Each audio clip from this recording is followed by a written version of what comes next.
What's up, everybody? Save Our Stages has finally hit Congress and they're taking it seriously. What's next and what's it all about? Let me tell you. Let's go.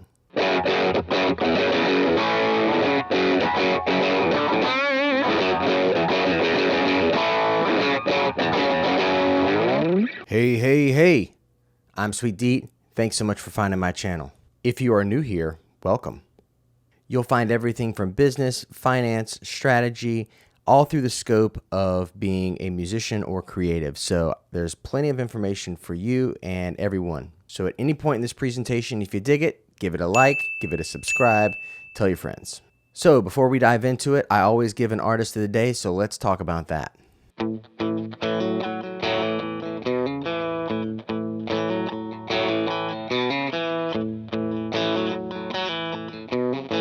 The artist of the day today is Cicada Rhythm. This awesome trio comes from Athens, Georgia, and their folk rock Americana sort of vibe really cuts through a lot of the noise in that world to me these days. Andrea is an accomplished upright bass player graduating from Juilliard, as I understand, and David is an awesome blues rock guitar player, and their songwriting abilities together as a tandem really makes for a unique sound. My buddy Colin Agnew also plays drums and percussion in the band and also sings, so between the three of them there's a lot going on and a lot of really rich three-part harmonies. One of my personal favorite songs that they've done over the years is called Dirty Hounds. That little clip in the beginning is like the little intro guitar riff that Dave plays before the song kicks in. That particular music video of that song is really cool too because they have some really nice aerial shots of their dog chasing them around through a big field. It's pretty cool. Moral of the story, check out Cicada Rhythm. You'll be glad you did.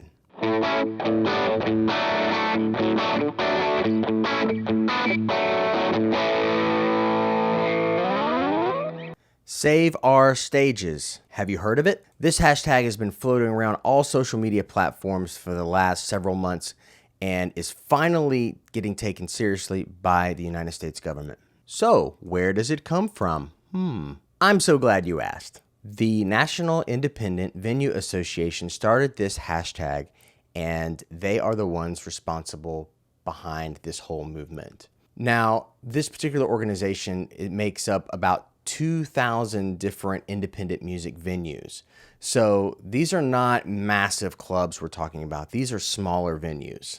If you go to their website, which is nivassoc.org, you'll find that their roster list of supporting artists is pretty ridiculous.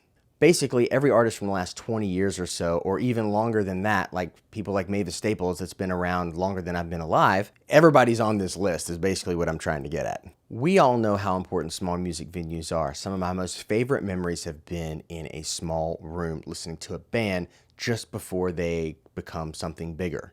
One of my favorite memories of this is a band called Snarky Puppy, who came through a venue that I used to play regularly on Tuesdays with a bunch of friends in Atlanta, Georgia, and it was their first time there, and they had an off day on their tour, and they wanted to just sit in at the jam session. I'll never forget the looks around the bar as soon as they started playing their first note, realizing that this was a serious band that just happened to have a night off and wanted to play. They completely blew the doors off of the club and immediately became a sensation in Atlanta. By the time they had finished playing 2 or 3 more shows in Atlanta, they were selling out a 1,200 seat room once or twice every time they came to town. So obviously, small rooms are important for growth for musicians. I just think it's really cool that artists are coming back and supporting these small venues and not necessarily forgetting about them, even though they're having really great careers and making lots of money now. With the effects of COVID-19 limiting attendees in a particular music venue and in sometimes limiting them by less than half or more, it's really hard for anybody to make a living right now playing music. So it's very important that the US get on board with this and see the importance of art and music in our culture and figure out some sort of way to benefit these venues so that they're open when all this is over. So far, SaveYourStages.com has sent over 1 million emails to 538 congressmen, which equals 538 million emails, requesting them to act now. The quote that seems to get thrown around a whole lot is, if this continues another 6 months or even just a few more months, probably 90% of these businesses are not going to be able to afford to stay open, and they're going to have to close. That would be detrimental to the process of musicians having a chance to craft their art. This movement is asking for $10 billion. 10 billion. So let's talk about where that 10 billion might go. The idea is that this would go to people like live venue operators, promoters, producers, and talent representatives. It directs the SBA to basically give up to 45% of one's gross from 2019 as a grant. It also gives the SBA to further give grants in the future to make sure that we don't have to keep coming back and asking for more money. And there are regulations as to how this money is to be spent. People who receive this money have to use it on things that has happened to their business based on COVID-related deficiencies. So they could use the grants for things like rent, utilities, mortgage obligations, PPE procurement, payments to contractors, regular maintenance, administrative costs, taxes, operating leases, that's important, and capital expenditures that go with the local guidelines. The great thing about all of this is that it's not actually going to people like Live Nation and AEG and some of these other larger conglomerates. It's actually going to small business music venues, which is really cool. The reason why this bill is important is because right now, PPP loans, I don't think have been extended yet, and the money is running low. The longer that we sit in this COVID situation, the harder it's going to be on our small music venues, and we got to do something about it.